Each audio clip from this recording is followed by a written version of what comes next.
professional author and currently is chairman of the Gingrich Group.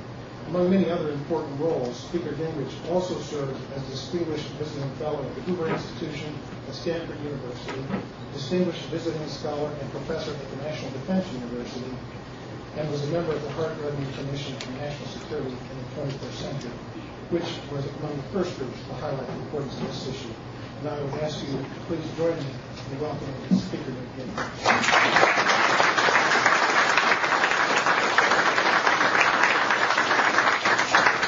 Thank you very, very much, Doug. I'm always honored to be anywhere with David Abshire, who has a lifetime of dedicating public service in creative and positive ways, and it's great to be here and be with you.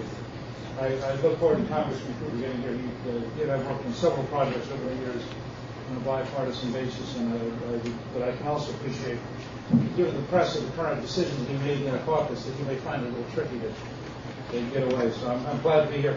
I also want to say that the work that this Task Force on Future Innovation is doing parallels very closely work that Senator Lamar Alexander had done by the National Academy of Engineering about a year ago, that Norm Augustine chaired, and that had led to a bill in the Senate which has over 70 co-sponsors now, trying to increase investment in engineering and in basic science.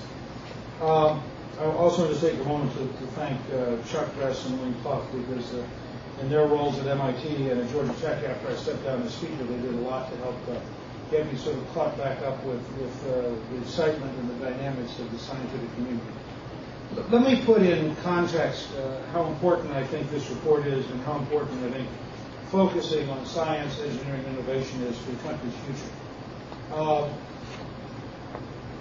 I believe that we will see in the next 25 years 4 to 7 times as much new knowledge as we saw in the last 25 years. I think these are probably real numbers.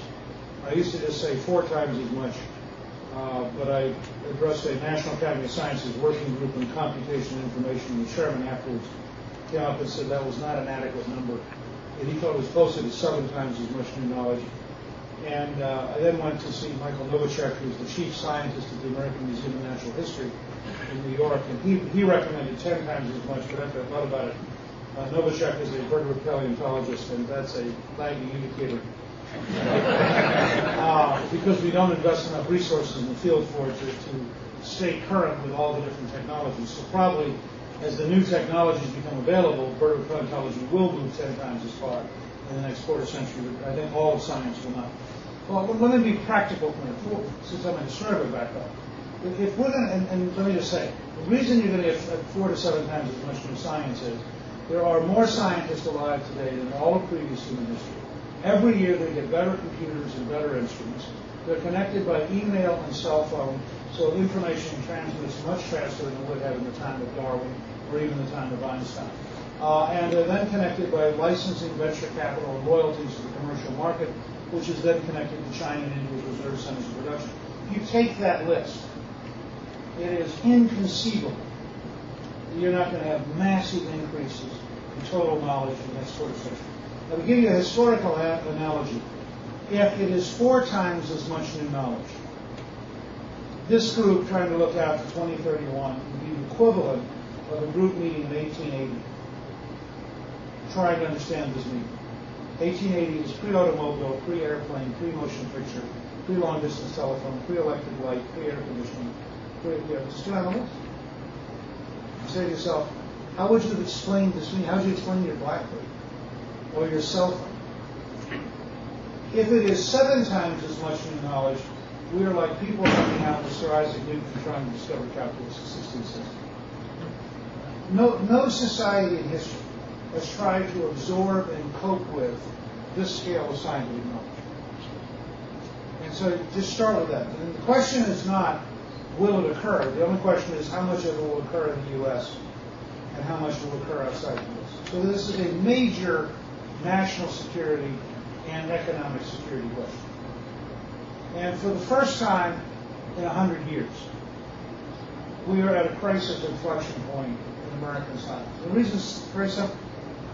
We had the huge advantages of not being damaged in either the First or Second World War. of having enormous flight from Nazi Germany in the 30s and substantial flight from communism after the 40s, and then the great advantage of attracting third world scientists and science students after the 60s. As the largest countries in the third world develop, the relative value of living in the U.S. over living in Beijing or in New Delhi goes down. As there are fewer tyrants chasing people out, the number of refugees who come here intellectually goes down. And we actually may have to rely on our own resources and our own population to produce enough scientists and engineers. Now, this is a sobering experience. If you look at all the contributions of American science in the last 100 years, you can't imagine how different we would have been if you eliminate every foreign-born scientist and said we're only going to rely on people born in the U.S., educated in the U.S., and become scientists.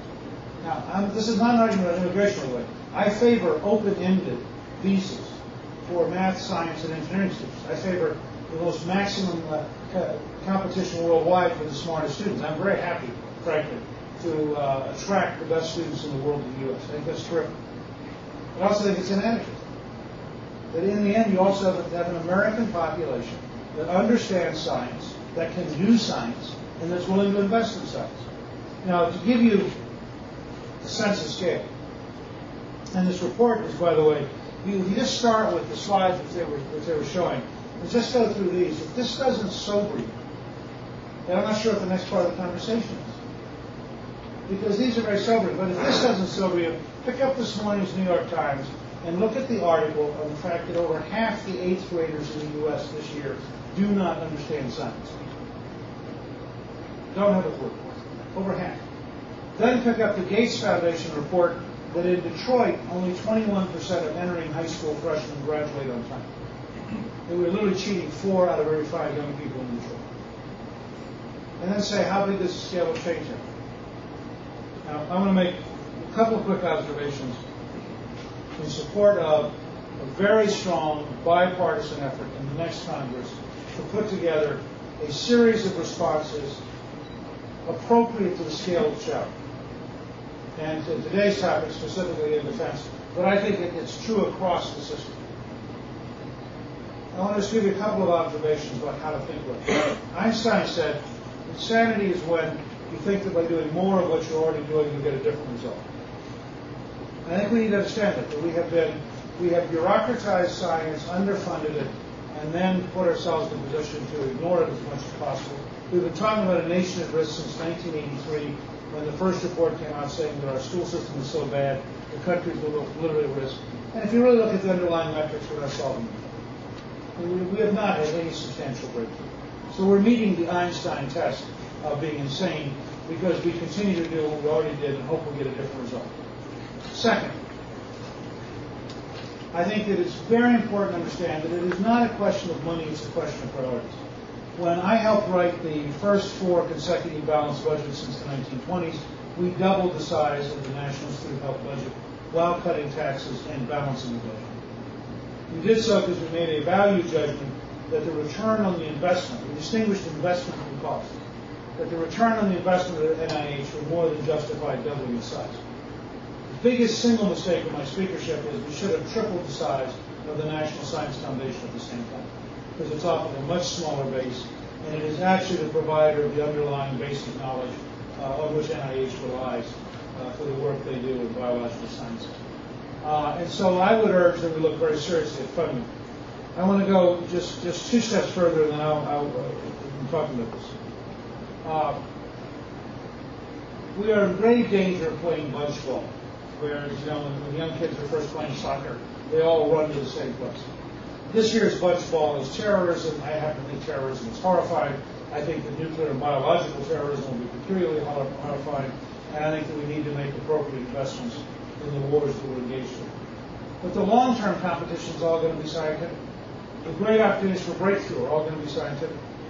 And the fact is we ought to have some multiplier for DARPA and for other basic investments, which allows us to ensure that the defense budget and the State Department budget are making appropriate investments in scientific knowledge, so that we're investing in the next generation of national security at the same time that we're providing this generation of national security, or we will end up at a point where we will literally have opponents, most notably, but not only China and India, China and Russia, who will literally have scientific capabilities we don't understand. We had a huge advantage in the Cold War because for most of the Cold War, on most topics, the Soviets literally did not know what we could do.